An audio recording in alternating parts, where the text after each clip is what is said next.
So chances are you've used an AI model like ChatGPT. You type something in, and what comes back feels, well, it feels like magic, right? Almost human.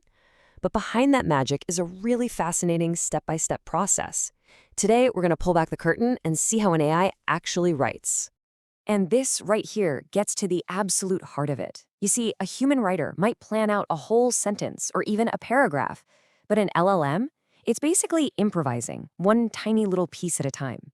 It's just making a series of really educated guesses, and understanding that is the key to everything.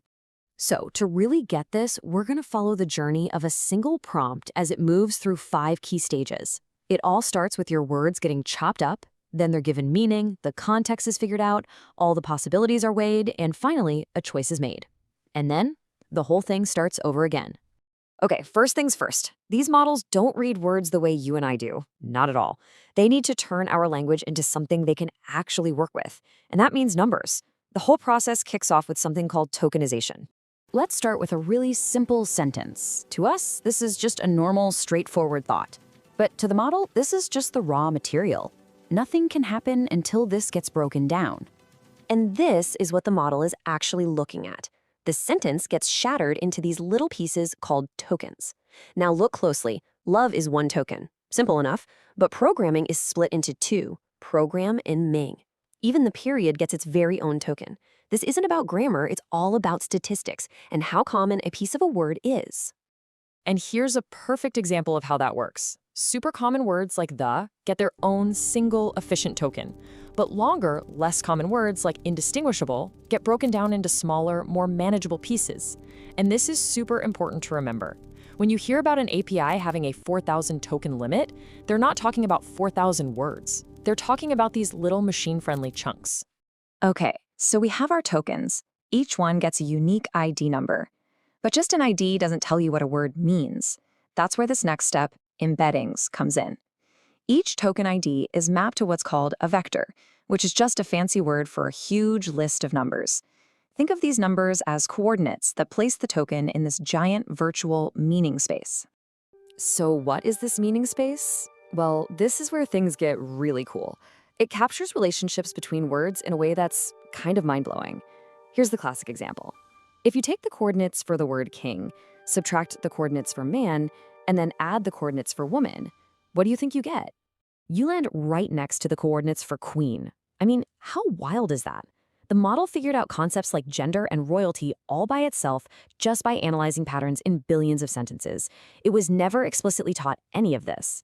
This is how it knows that Python, the programming language, is close to JavaScript, but far away from Python, the snake.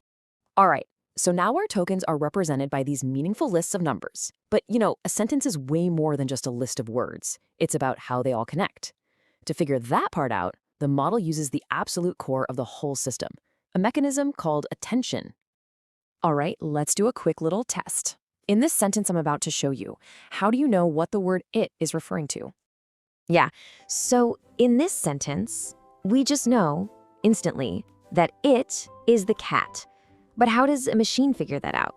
It doesn't know what a cat is, or a mat, or what being tired feels like. It has something else. It uses what's called the attention mechanism. And honestly, you can just think of it like a spotlight. As the model is processing the word it shines that spotlight back on the rest of the sentence to see which other words are most important for understanding its meaning. From all its training, it learned that the thing that is tired is usually the living thing, like the cat, and not the inanimate object, like the mat. So it puts all its attention on cat. So the model has taken in our prompt, it's used attention to understand the context, and now it has one single job to do: predict the next token. But here's the kicker. It doesn't just pick one.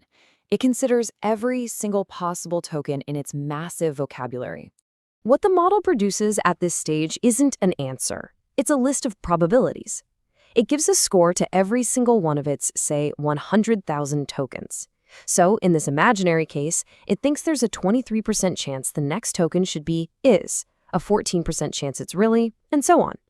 The final response we see is just one path picked from this huge universe of options. So how does it actually choose? Well, this is where we, the users, get some control. There's a setting called temperature. If you set the temperature low, you're telling the model to play it safe, to almost always pick the top guess. But if you crank the temperature up, you're encouraging it to take some risks and pick those less likely, sometimes more creative and surprising options. And this is super practical to know. If you're doing something like writing code, where you need it to be precise and correct, you want a low temperature. For creative brainstorming, you turn it way up to get more unexpected ideas. And for most general day-to-day stuff, you just find a nice balance right in the middle. You're actually telling the model how to behave. Okay, we've picked one single token, but a real response is made up of hundreds of tokens. So the final piece of the puzzle is this. How does that one-at-a-time process build a whole paragraph? It's all about something called a loop. Let's go back to our input, what is Python? The model runs through all the steps we just talked about, tokenization, embedding, attention, and it generates its best guess for the next token. Let's say that word is Python. Okay, great. What now? And here is the really slick part. The model takes that brand new token, Python, and just sticks it onto the end of the input. The whole thing, what is Python, becomes the new input. Then it runs the entire process all over again. And this time it predicts the next token should be is. And it just keeps going. The new input is now what is Python is, and the model predicts This process, where the output gets fed right back in as the new input, is called an autoregressive loop. It just repeats over and over, building the response piece by piece until it finally generates a special stop token. This is exactly why the model has no idea what it's going to say next. It literally hasn't calculated it yet. So now that we know the mechanics, we can understand some really important things. First off, AI hallucinations. When a model makes something up, it's not trying to lie to you. It's just spitting out a sequence of tokens that is statistically plausible based on all the text it read. Its math doesn't know the difference between what's true and what just sounds true. The big takeaway for you? Always, always verify. Second, what we see as creativity. It really feels like the AI is coming up with a genius new idea, doesn't it? But really, it's just the result of us turning up the temperature, which makes it more likely to pick a surprising, low-probability token. The creativity is really just our human interpretation of controlled randomness. And finally, those really frustrating context limits. You know why you can't just paste an entire novel into the prompt window? Well, it's not some arbitrary choice. It's a direct result of that attention mechanism we talked about. Because every new token has to be compared with every single previous token.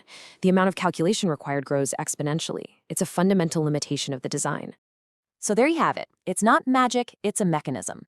It's a loop of breaking things down, finding meaning, paying attention, and making a guess. And knowing how it all works leads us to a final really big question. If this incredibly powerful tool is just a sophisticated pattern matching machine and it isn't truly thinking, what does that really mean for our definition of intelligence itself?